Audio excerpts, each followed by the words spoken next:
Doing the honours, James Creedon, good morning. Fires in California, Yes, California burning. There's been a lot of coverage in the news bulletin, so we won't go too much into detail. The LA Times is covering it from front to back of the paper.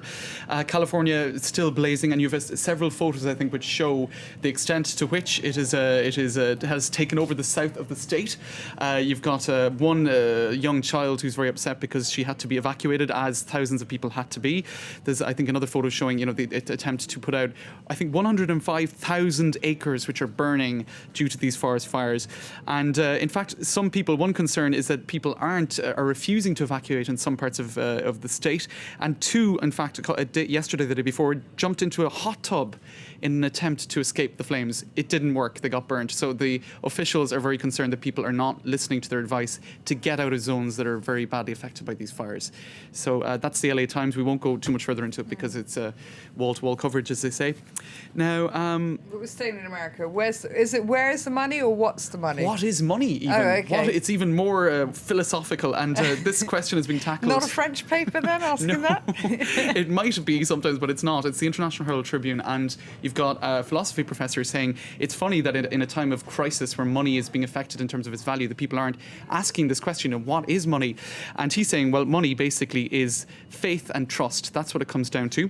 And on the British notes, you've got, I promise to pay the bearer on demand the sum of. On the US dollar, you've got, in God we trust. So it's saying the reason money is legitimate, really, is the sovereign guarantee that money is good.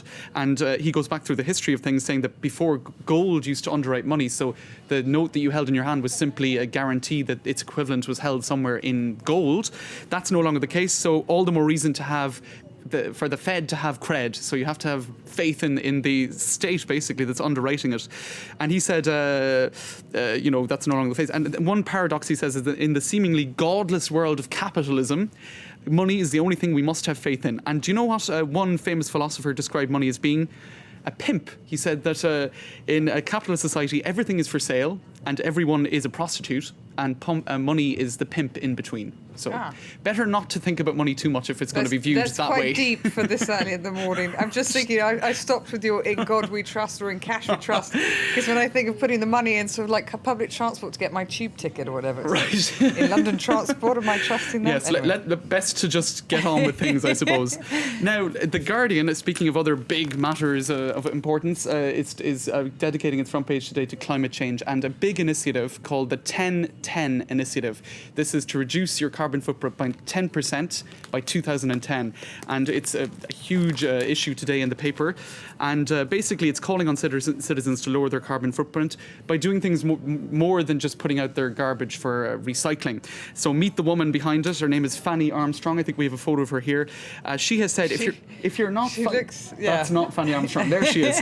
She said, if you're not fighting climate change or improving the world, you're wasting your life. So she's setting the bar pretty high, I would say. And there's another article giving tips as to how you can actually do this. For instance, becoming a vegan 3 days a week. So I'm not sure everyone is going to do that. I certainly like my steak. Apparently, animal meat production is a big contributor of global warming. And another one, regularly use soap, a basin of water, and a sponge instead of a shower. Again, some of these things are realizable. Others, I think people aren't going to follow, really. And also things like try to avoid flying if you can by taking your holidays by car or by rail. Now, these things, for instance, by not eating meat 3 days a week, you can save 1/3 of a ton of carbon emissions over 1 year. That's just one person. So these are small things that you can introduce into your everyday lifestyle, which actually do have an effect. So that's a wall-to-wall coverage in The Guardian today. Now, you're liking wall-to-wall coverage, I've just realised I've said that about 3 times in this press review. Anyway, we will avoid it for the rest of the time remaining. Christian Science Monitor is focusing on J.C. Lee Duggar, that amazing story of the girl who was released from, she escaped her captor after 18 years. One big question, why didn't she flee? Apparently she worked at this guy's printing shop several days a week, and she could have run away. And they're saying, in fact, it's not Stockholm Syndrome, which is where people form a bond with their captor. Often with young people who've been kidnapped like this, it's simply fear. They're afraid of their captor, and the instinct to survive, which is very strong in children, prevents them from running away. She was just a child when she fell into his clutches. So. Absolutely, 11 years old. Okay, thank you very much for that, James Creedon. Thanks, Anna. Wall-to-wall... Wall-to-wall coverage of the press. Thank you. Quick reminder then, at 9:15 is some of the international news.